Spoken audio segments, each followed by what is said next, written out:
یه فشنگ اسلاگ هم من آماده کردم براش.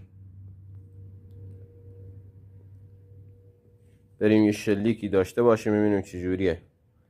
این تفنگی که اول با اسلاگ خواسته باشه شلیک کنه تفنگ میشه. بسم الله.